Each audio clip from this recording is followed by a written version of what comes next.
I mean, there are a lot of reasons why the book is called The Amateur, but one obscure reason Mm. is this. Back in the day, there was a notion that there were the super elite golfers on the PGA Tour, but all of the really, really good golfers who were not on the PGA weren't on the PGA because they were self described amateurs.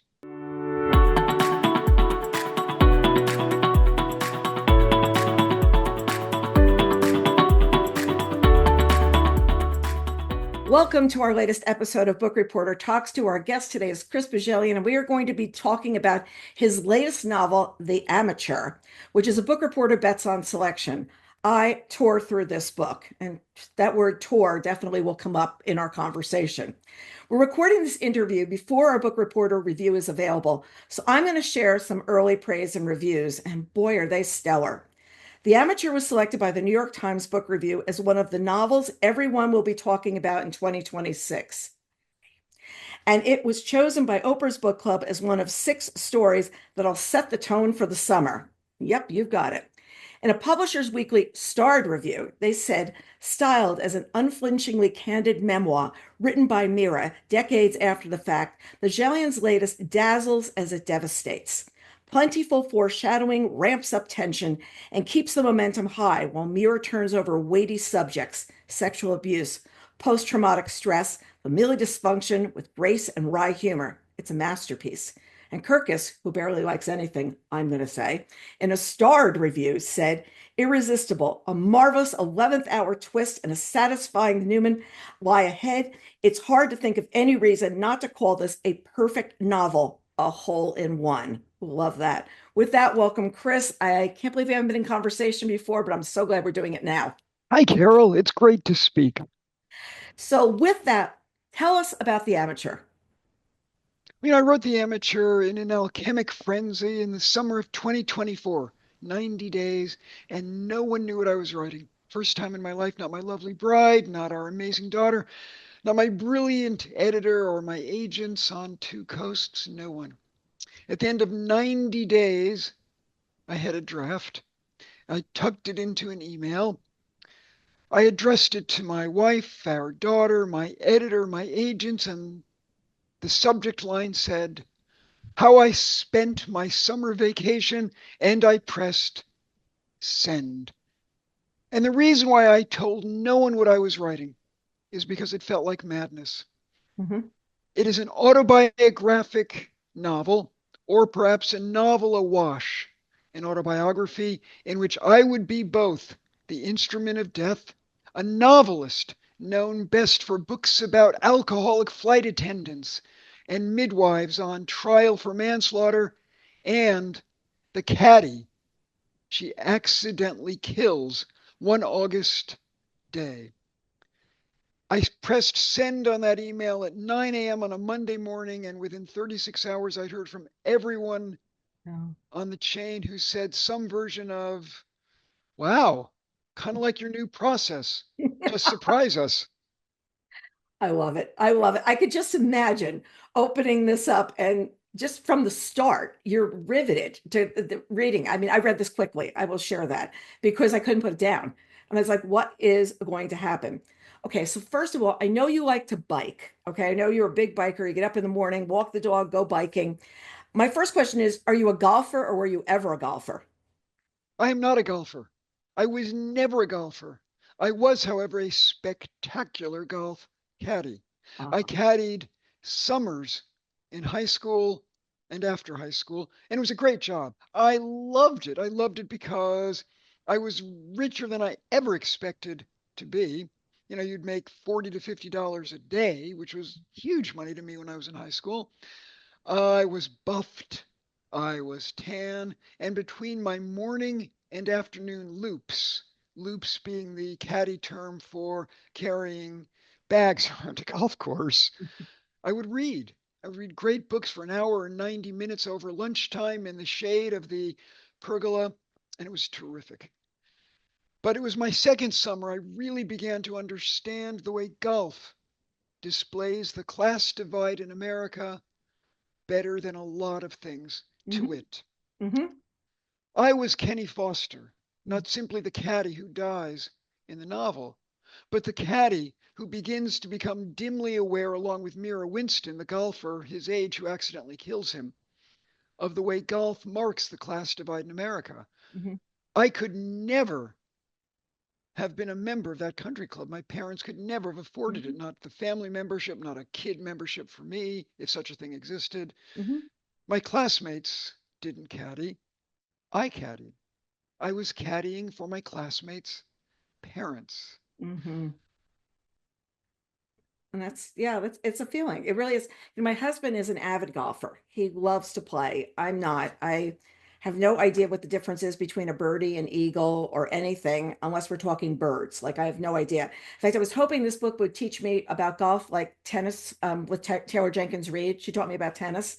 I said, well, I learned some about golf, but like that wasn't what it was happening. No, you know this isn't a book about golf. No, it's not. Golf figures prominently, but I've had so many early readers tell me, "Oh my gosh, I loved this book and I was hesitant to pick it up because I really don't give a damn about golf."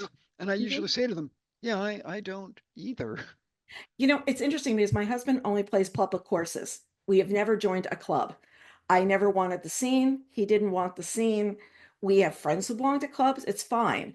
But he plays, there are 5 courses in our county. He plays them like he's on a league that plays all over New Jersey, Yep. but it's not the club thing. And I know exactly what you're talking about. Of there's a pedigree that goes with it. There's a this and a that. And I've just never wanted to do it. It's, not my thing. I mean, there are a lot of reasons why the book is called The Amateur, but one obscure reason is Mm-hmm. this. Back in the day, there was a notion that there were the super elite golfers on the PGA Tour, but all of the really, really good golfers who were not on the PGA weren't on the PGA because they were self described amateurs. I Mm-hmm. don't need that.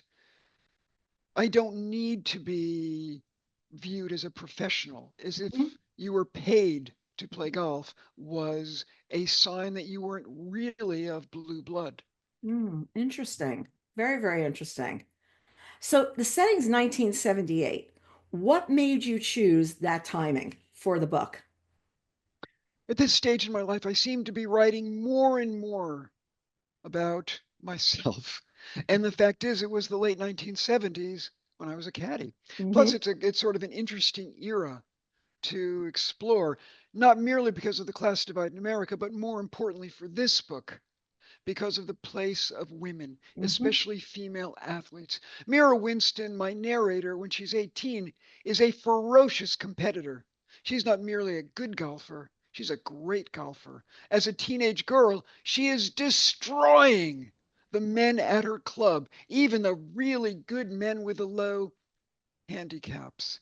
But because she's ferocious, she is viewed with trepidation and with sort of a dismissive smirk Hmm. by all of the grown-ups around her because she's a girl. And when she acts out, when she pushes back against this dismissiveness, she's viewed as difficult and Hmm. prickly and dislikable. And the fact is, Mira does make a lot of bad choices between the ages of 15 and 21, but not for any reasons other than the fact that she's enormously frustrated by how she's viewed. And the fact is, every adult in her world who should be looking out for her instead of raising her is treating her with spectacular disdain or benign neglect. Her parents are functional alcoholics. They love her brother, in part because he's a brother more than her. When all of these older men in her life are flirting with her and behaving inappropriately with her, um, they're not putting a halt to this. When she's sexually assaulted in high school and she responds with fury, she's the one who's singled out for bad behavior, not the high school boy who sexually assaults her. Hmm. Hmm. She gets the 19, record. 1978 wasn't A great era to be a woman. Not that has ever been a great era to be a woman on planet Earth, but you see my point. Yeah, 78 was really trying. I was getting out of college. I was getting out of college, and it was like how people were looked at in the workplace, etc. was really, really interesting. Yeah, I would agree with you. I Yeah, would agree. I know in the Men were in mid charge. 19 I know in the mid 1980s when my wife was in finance on Wall Street. And do you mind the fact that my cat is walking in front of No, the it's camera? okay. It's okay. Hey, We'll just say uh, later on that was the cat. yeah. When my wife was working in finance in the 1980s, it astonished her the way she was dismissed compared to the men on Hmm. the trading desk. Oh, She sure. had she had one experience in the mid to late 1980s when she approached her boss, furious that her trading partner had gotten a much larger raise than her, and he said, "Well, he's going to get married someday, and you have a husband. He needs it. You don't." Hmm. Way people looked at things. It's bizarre. It really is. But I love that your narrator is this author looking back on her life because it's very first person, the way she's sitting there and talking about this. And did you know from the start, because you wrote so quickly, that that was going to be your point of view? We're going to be Mira sitting at the desk typing. I did. When I start a book, I do not need to know any details but two: the Yeah. vaguest of premises and the voice. Mhm. And I will only go with the first person if I have a really interesting idiosyncratic narrator. Otherwise, I prefer third person omniscient because you have a much larger vocabulary at your Mhm. disposal. Because if you have a first person narrator, you only know the words that he, she, or they are likely to know. Mhm. Mira, for me, was a really fun choice Yeah. because A, I think she's really funny. B, I think she's really prickly. She is really prickly. And C, she's a novelist. She's known best for books about alcoholic flight attendants and midwives on trial. So she's got a fun voice and she's a novelist, so she has a vocabulary she can let loose. Yeah. And speaking of letting loose, what happens is she hits a golf ball at a driving range into a net. It goes through the net and it kills a young guy. It kills a 17-year-old guy. And it ruptures the artery, and instantly that's what happens. We're in like the first chapter or so. Talk about a dramatic opener. Did you know you were going to go, got to come right up front? What's going to happen to her? I did. And I also knew this. The prologue is probably, I don't know, 3,700 words, maybe 3,000 words. I don't recall anymore. But until you get to the very last sentences, you assume this is going to be a third person omniscient novel, as this voice is talking about the history of golf balls, um, the history of country clubs, and having a lot of fun with it until all of a sudden you get to the golf ball flying through this practice net at a country club and killing a caddy, and what happens, and then you get to the end of the prologue and we reveal the voice. I know. I know because I was the girl who hit the golf ball. Yeah. It's it's just magical because you're sitting there and you're like, wait a second, now I'm in a different book. I'm in this person's head. I've got this whole history thing, but now here's where I am. And she looks back on that shattering moment. You can feel the impact literally and figuratively when that happens. It's like you can hear the snap, you can hear what ended up happening. So we're going to first think about how does Mira come back from an accident like that? And her first thing is I'm not going to go to Yale for college because I was planning to play golf there. So that's off the table. So immediately she starts sitting there saying, I have to make changes in my life. Interesting. It's like, this is what I have to do now. So talk to me about that because that was it was like, this is what I'm not going to do. I'm not going to go to school where I was supposed to go. Yeah. I mean, chapter one, we cut from the revelation of who's telling the story to chapter one, and Mira's recalling just being inconsolable later that day in her bed while her mom and dad are trying in their ineffectual, sometimes callous ways Mhm. to make sense of this and quote unquote comfort her. And she's already clear about two things. No, I am not leaving for Yale in 3 weeks, and I am done with golf. I am never playing golf again. And Mm-hmm. her parents spend the next 3 weeks trying to reassure her that, sure, you can go to Yale. Sure, you can play golf. And you did nothing wrong. This is all the fault of the net manufacturer. This is the fault of the country club. And at one point, the mother says to the father, who's a lawyer, I don't want to hear any of this. I don't want to know the value of a human life in a Mm-hmm. civil settlement. And Mira is just going deeper and deeper down the rabbit hole of guilt Mm-hmm. and self loathing. And this is really important for the novel, Yeah. magical thinking. Mm-hmm. And this is, again, not a spoiler because you will learn this in chapter 2, but Mira is firmly convinced that the blood of Kenny Foster, the dead caddy, is on her hands as a karmic payback that she has earned. Why? Well, she's 18 now, but for the last 3 years, she's been having an affair with a married man, father, husband, friends of her parents Mm-hmm. at the country club. So she is a homewrecker.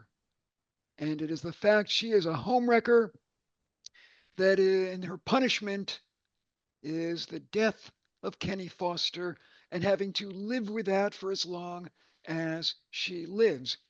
The idea that she is essentially being preyed upon by Mm-hmm. a middle aged man, there's no consent at 15 when he's 44, raped for years at Mm-hmm. swank hotels in New York City, occasionally even his home Mm-hmm. near her family's, is lost on her completely. Mm-hmm. Yeah, everything she blames on herself. She blames, oh, this was me. And I love when she's lying to her parents. Oh, no, it happened at 18. It didn't happen at 15. It's like it's okay that it happened at 18 when she was a consenting adult instead of being 15 because she actually thinks there was some consent involved in everything that she was doing. And then she feels that she's responsible for the breakup, first of all, of Kenny's family's sorrow and his two sisters. She's also responsible for the breakup of this man who's been really molesting her for a couple of years and his family and watching that whole trauma. And it's very interesting to see all the guilt this girl is carrying around with her, most of which was not her doing at all. In fact, all of it kind of was, you know? She And also, and and none of the adults are there for her. no, Literally, no one is there for her. no. And her father definitely loves the son more. And I love the fact that at one point they say, talk to your brother on the phone. Like the brother is going to get something out of her or get her to do something because he's the chosen child and he's going to get her and she's going to acquiesce to do what they say just because she's talking to her brother now. And he Yeah, says, you they should go. were yeah, they refer to the older brother who, who's a great guy, he's a good kid. Yeah. He's now a junior at Princeton as the pinnacle. Hmm. Yes. He has the job in Washington. And the first thing she asks is, are you going to have a private office? And he's like, a private office? Like, no, I'm going to be in with these other people. But she has this view of her brother as well as being perfect. She Yeah. has this view of she's never going to attain that level of perfection. And then we've got Mira's mother. Besides the fact that the Mira is watering down the alcohol at night because they drink constantly, her mother's got a couple of secrets as well. She's seen her mother outside somebody's house that she shouldn't be in, and sort of put all those pieces together. And I've got the feeling that everybody's playing a bit of a game here, and not much is above board. And she's thinking everybody else is above board, and she's not. But really, most people are not. Everybody's No, lying. no, no. I mean, a lot of my readers are way too young to remember Peyton Place. But Mhm. my little community, my fictional community, Talmadge in Westchester, is kind of like Peyton Place, with a very mannered and meticulous exterior, but the interior is an absolute bloody mess. And Mhm. all of the people at the country club are, in their own way, hypocrites. Yeah. And and she's buying into their story. And I love when she befriends Kenny's younger sister, or one of his sisters. And she comments first on how the girl is dressed at the funeral. That's a really great dress that she's wearing compared to what I'm wearing, which was a really interesting fashion statement to be making at a funeral, something I would probably do. And then she admires this girl's outfit and meets up with her later. And considering what Mira did to rip their family apart, I found their conversation to be so interesting because they're, oh, well, let me tell you about this, and let me tell you that. It's not built with animosity, and especially among the older sister. And I just found she was once again admiring what she was wearing. And I thought that was the best moment is like, oh my gosh, this girl's got fashion sense. And I'm like, Yeah. that's how you're judging. And it was so typical of the age. Believe me, she's got great clothes, so I should go talk to her. So I love that relationship and the way they're forming this bond in a very interesting way. I love Kenny Foster's sister too. I think she's a really fun character. I think she's really smart. And when surreptitiously, because Kenny's parents are obviously not wild about having Mira in their Hmm. world right now, Hmm. when Kenny's younger sister is showing Mira Kenny Foster's bedroom, Yeah. I find it really moving in an objective sense, but I also find it really interesting because that was my bedroom. Ah, okay. So it's being in somebody's private world, really seeing that private world. Yeah, I mean, my family moved from Miami, Florida to Westchester County just after my sophomore year of high school. I went to five schools in 6 states. No, sorry, I went to five schools in 3 states in 6 years. Wow. Wow. Um, and so when we moved after my sophomore year from Miami to Westchester County, I still had all of these seriously John Travolta disco polyester leisure suits and huckapoo shirts. And I was really good at disco dancing and doing the hustle, which were clothing and skills that were utterly irrelevant in the late 1970s in Westchester County. Yeah, love it. I absolutely love it. When I saw that in the costumes, well, we call them costumes now, but the articles of clothing in the closet, and this is what he knew how to do. And find out, later the family returns to Florida. You're like, yeah, you can sort of see that would happen. Westchester would be so alien to this child. It would be so alien to him of what he's doing. Why am I here? What's going on? You said that when you started this book, you thought it was never anticipated to be a courtroom drama, novel of suspense. You were just in this person's head, and you packed so much into the story. Did you know how it would end before you started? You say you were really writing in a stream of consciousness, sitting at the desk. Where were you on that part?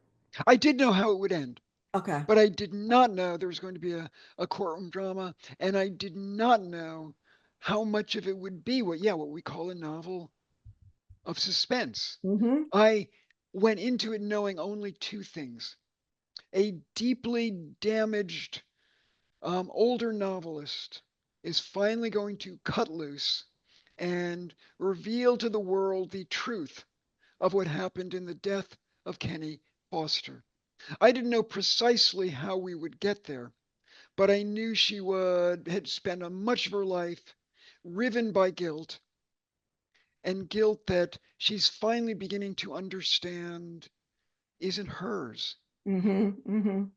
Yeah, she. Whenever early readers say to me, "Oh my gosh, I found Mira fascinating," or "I loved Mira," or "I hated Mira," um, I always think to myself, bear in mind the choices she made. Mhm. She was making between the ages of 15 and 21 when A, her frontal lobe isn't fully developed.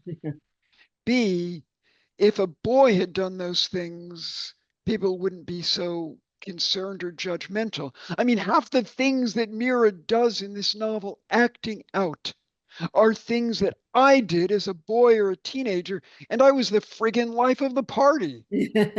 Right, right. And C, as much as it appalls me to say this, the amateur, though about my adolescence and young adulthood, is historical fiction now. It was such a different world.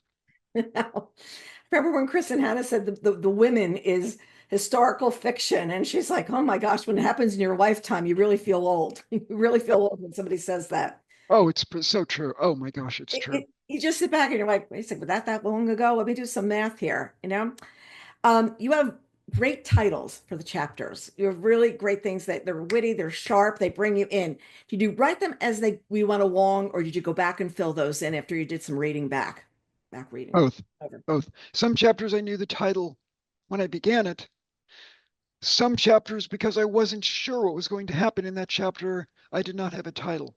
Mm-hmm. What I do find even more interesting than the titles of the chapters, as much as I had fun with them, is when the book was done. When I had three parts, Mm-hmm. I actually named the parts. Mm-hmm. And I did that because dread is my jam. One of the great things about a first person past novel is the way you can use foreshadowing, because the narrator is writing years later and can make it clear that I'm not telling you everything right away.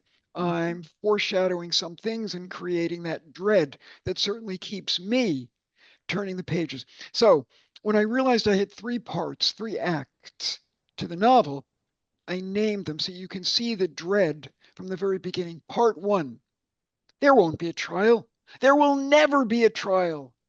Part two, the season of depositions. Part three, the trial. Mm-hmm. Yeah. And what it's like for her sitting through the deposition was really interesting is don't say this, say this. Like then two, her father's a lawyer. He is not a lawyer, a criminal lawyer. She's got this other lawyer there, and they're basically listening to the conversation of what she's saying, and they're giving her looks or whatever of we're not going to answer that, we're not going to do that. And she's just like, I'm a kid. Like, what am I supposed to be doing here? It's And very not much only is she a kid, what am I doing here? Half the time she is coked up the nose like crazy, completely or she's stoned because by this point she's gone so far down the rabbit hole that while she's got this internship at a travel magazine in New York City, since she didn't go to Yale and her parents said, you've got to do something, well, she's spending most of the time doing so much blow in the magazine's restroom or at CBGB's and going to these depositions at a Park Avenue law firm stoned. right, right. I also love when the police come to her house to do a investigation and they tell her that later on when you come down to the station, please don't let us know how much pot you smoked. Like, please don't let us know because you absolutely reek of it right now. And she's looking like roll of eyes, like that's the biggest problem we've got going on here, folks. Yeah, What else can I do before I go to that police station to get me through the day? You know? yeah, yeah. And she also meets another older man who critiques her work. So, like, just tosses it away that she should think that she is a writer. And oh boy, that was such a feeling as well of here I am getting dismissed again. Another guy, I'm in bed with him. Oh, look what I did. Yeah. He tells her, this NYU professor, when she is now 19 years old, she's just turned 19, I believe. He reads something she's written and says, be a banker. Yeah. Well, that is what a creative writing professor told me at Amherst. Wow. Wow. Without, it was when she was telling me, no, you are not good enough to be in the creative writing seminar. When I showed her the short story, she literally said those three words, be a banker. Have you sent her some of your books? Have you highlighted the New York Times list and just sent it along? I'm just curious. No, I haven't, but I did have one of those moments in which I could have committed the perfect literary crime, and I Mm. did not. Here's what happened. Maybe 14, maybe 13 years ago, this writer published a new novel, and my friend at the Washington Post, because at the time the Washington Post still had a book review section, sent me an email and said, okay, there are three books coming out in the next 2 months. Do you want to review one of these three? And one of them was by her. Wow. So I could have reviewed it if I'd wanted to and completely pilloried it in the Washington Post. But I do have some moral compass. And so I emailed back, why don't I pick this other one? And I picked one of the ones where I had never met the author and the author had never told me to be a banker, and reviewed that book instead.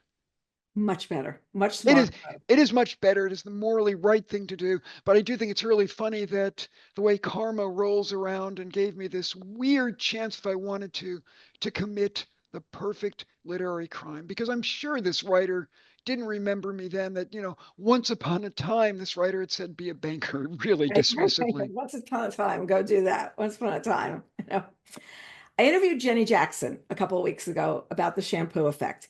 And we talked about her being your editor, and she talked about how she was raving about the amateur. And she just said, this is just like, it's fantastic. Now, this time you delivered the book as an email and said, here, this is what I did on my summer vacation. How do you usually work together? Do you usually talk through an idea? Like this was a completely different thing for you. Oh my gosh, I love Jenny's work as a novelist. I love the shampoo effect. It is just brilliant and so smart. Same with Pineapple Street. She's such a gifted novelist, but she's also an immensely gifted editor. Mm-hmm. I've been with Penguin Random House for 31 years, and Jenny's been my editor since 2010. And Jenny's my editor because when my previous editor, Shay Earhart, who was also a treasure, left in 2010 and I needed a new editor, I literally went to the powers that be and said I would like my new editor to be Jenny Jackson, who I'd known since she'd arrived at Penguin Random House, I don't know, maybe 7, 8, 9 years earlier, and had begun as my paperback editor. Oh, I And love it. I figured out early on that A, we had the same tastes in literature, and B, she was way smarter than me. And you really want to be surrounded by people smarter than you. Mm-hmm. I've been really lucky in that regard. I married a woman way smarter than me. Our daughter is way smarter than me. Jenny is way smarter than me. Here's how we usually work. I will send her 50 or 60 pages of a book, Mm-hmm. and she will give me her macro view, either, oh my gosh, I love this, yeah, keep going, or she'll be really candid and say, I'm not loving it. And Mm-hmm. I got a feeling you're not loving it. And I'm going to say that in our 16 or 17 years in which she's been my sole editor, not merely my paperback editor, but the editor who sort of runs my professional publishing life, maybe 3 or 4 times I've listened to her when she said, "Yeah, this isn't the book. Don't do it." And I'm fine with that. And I'll start something new. Mm-hmm. And then when we've got something we both like the first 50 or 60 pages of, she will see it again at the midpoint and give me some thoughts, some opinions, and she will give me an opinion when the book is done. Again, it's a very global first opinion, one of those emails that's 2 or 3 pages Mm-hmm. talking about it from a global perspective. Then I will make the changes that make sense to me. And Jenny's really clear. Mm-hmm. It's Mm-hmm. your name on the manuscript. It's your Mm-hmm. name on the spine, Mm-hmm. not mine. So you've been doing this a long time. Use your judgment. I'm just giving you feedback. But then the second draft she will read more carefully, and she might have some scene suggestions, some line items, some lines of dialogue suggestions. Um, and I'm doing this at the same time as well with my wife Mm-hmm. and our daughter, Yeah. getting feedback from them as well. But that's how Jenny and I usually work together. And I mean, Jenny's just a gift because she's such a talented editor, Mm-hmm. and she's really funny now that she's also a novelist. When she will, oh, good, my cat is back. Hello, Nugget. When she will send me her comments on the second draft, which, might have some pages that she wants to discuss or she wants to examine really specifically. Now she will talk about how I cannot believe the way I've tormented so many novelists over the years. When she gets her notes from her editor, who I think is Pamela Dorman, Mm-hmm. she said, I will get these manuscripts with 700 post-it notes or these emails that are 7 pages long. And I'll think to myself, oh dear God, I've been doing this to so many editors to so many authors I care about for Yeah. years. But I think for being on the other side of things, you become a different kind of a reader as well, and a different kind of notes taker. And you understand the author brain, I think, a little bit more, which is different than the editor brain. And Yeah. I think she's a match. She's a meld of both of them. And her writing, I agree. I loved both of her books, but she was talking about you and this book, and I just love when you're feeling that an editor really cares about a book that's happening and she cares about her authors, and it really comes through. And this is not an easy business right now. This is not simple at all. It was simpler years ago, believe it or not. I mean, nobody can understand or fathom that, but I feel like it's having somebody who's that entrenched on both sides is a gift. It really is, because they're seeing what's going to work to the reader, because you're hearing back from readers. Editors don't hear from readers that much. Authors hear from readers. Authors hear from the reader about, I like this, I missed that, this thing happened, that thing happened. Editors usually don't hear that. You don't sit there and say, dear editor, I thought that this page was blah, blah, blah. The plot wasn't quick enough. Yeah. Interesting moment. They can Yeah. read now. You can go out and read Goodreads and see what people are saying. It's not the same as when you were the person. Yeah, though God knows I do not do that. The principal advice I give to young writers is this when they publish their first book: never, under any circumstances, look at your reviews on Goodreads or Amazon or Yeah, yeah, bn.com, because therein lies the path to madness. yeah. Jenny's a great editor and really looks at Aaron Morgenstern and Kevin Kwan and Right. Catherine Heine and me as, as I don't want to say children she really needs to care for, but um, oh, I don't know, artists she needs to help keep sane, maybe. Yeah, yeah, yeah. It's a tough world out there. But I'm saying that you at least can see, not you, the editor can see what people are seeing or whatever. So talk about the title, The Amateur. Was this always the title? No, Mm, the very first title was Mira Land, which sounds like Mirror Land, Mira yeah. Land. That's got a reference in the book. Yes. Um, Yes. and it's sort of addressed the way that she goes down the rabbit hole as if she's Alice in Wonderland. Yeah. That's great. But Yeah, the we amateur. we we Ooh, changed it. We changed it to the amateur for a variety of reasons that Mira addresses in the book. But I'll tell you one obscure one that I'm not sure that a lot of people know. There's a certain Tony elitism among some amateur golfers that who are really good. That, oh, I'm good, but I'm an amateur. I don't need to do that. mm-hmm. Yeah. I'm not, yeah, I don't need to play that game. I love the design too. Was this something you saw right from the start, or do you have to play around to get to it? The original cover was actually a young woman golfer, Mm, but because it's really not a novel about golf, right, right. we walked away from that. The UK cover is very interesting as well. It's a group of teenagers and young adults at a swimming pool, because again, it's not about golf. Mm-mm. Golf is merely, as Alfred Hitchcock would say, the MacGuffin. Well, I use this book. We do a lot of presentations for readers. I don't know if you know that. We do second Wednesday of the month. We do books coming out the next 4 weeks and 2 months after that. And I also do some of these live. I've done them live at Lifetime health clubs. I've done it at libraries. There's one library I've been doing for 10 years. And my husband was sitting in the back and I see this. I said, I'm hoping this is about golf because my husband will let me happy that I know what he's talking about. And when I finished the book, I said to him, I know no more, but I think you'll enjoy reading this. So it was Oh, really funny. This morning I was thank saying you. the book as soon as I finish, Thank you. But we enjoyed it. We started doing it during COVID and we realized that literally we decided this in 15 minutes. I mean, Chris, was the funniest moment. It was July 2020. We said, people can't get to a bookstore and people can't get to the library to see what's out. So let's do this. So we Yeah. made this PowerPoint presentation, took about an hour. We did the books to this, and we didn't record it. And people later said, can we get the tape? Like, we want to see this again. And we made this little leave behind. We had the whole thing completely thought through. We're still doing that 6 years later. And we have 200 to 300 people show up and then 3 to 500 watch later. And I don't care if they just grab the list, it's what's coming out because it's so hard to figure out what's coming out with the media changing, the landscape changing, and things like that. So Well, that's what you're doing the work of the angels, and what a great euphemism. The way the media is changing.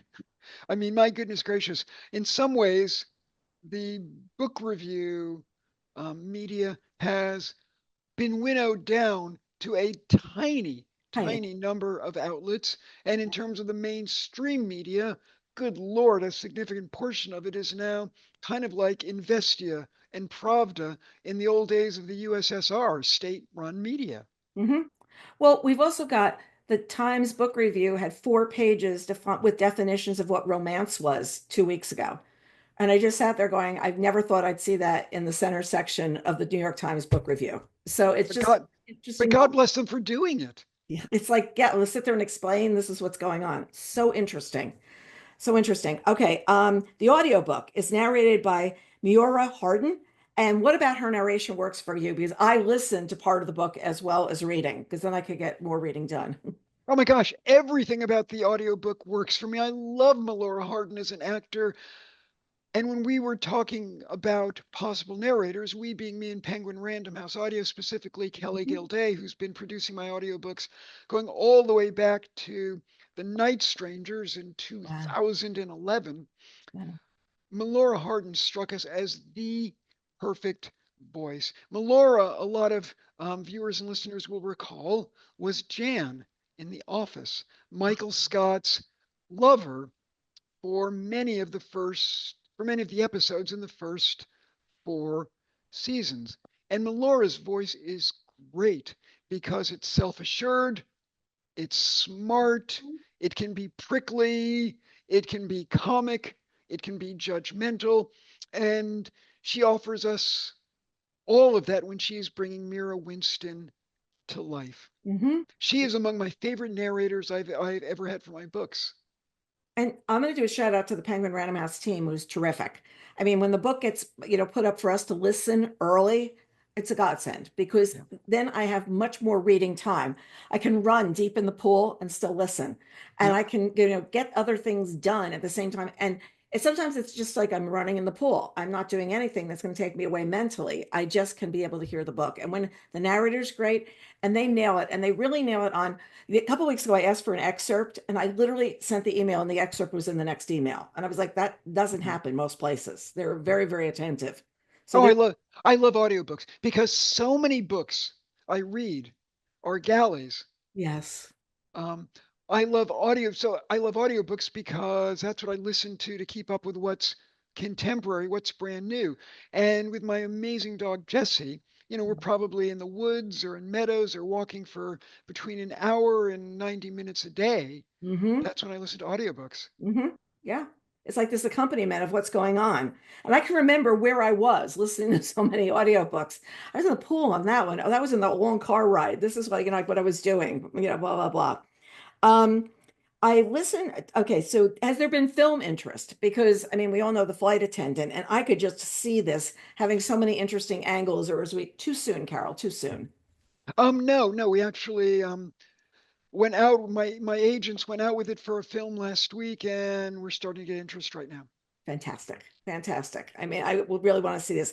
Is it too soon to say what's next for you? Like, what are you doing on your summer vacation? Or are you going to sit and have a conversation with Jenny first this time? No, my next book is done. Impressive. You will see my next book. It's called The Wedding Cake. You will Uh-huh. see The Wedding Cake in March of 2028. Imagine Carl Hyacin meets John Le Carre. It is 1984, and two wedding cakes are confused, which only matters because one of them is a radio controlled bomb. Oh, wow. Oh, I love it. And the going to the wrong place. Yep. Interesting.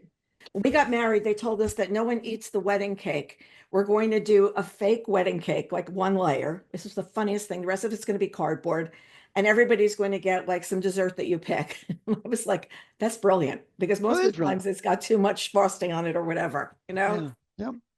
Well, look, thank you for joining us. This has been so interesting to hear the whole path to this book, especially when Jenny was saying you were so brilliant, which I knew, and she was talking about how the book came to her. So, congratulations. I look forward to many, many readers reading it. And I agree with Oprah. It's like one of those books of summer. It's going to define summer this year. Oh, So, thank Carol. you so much.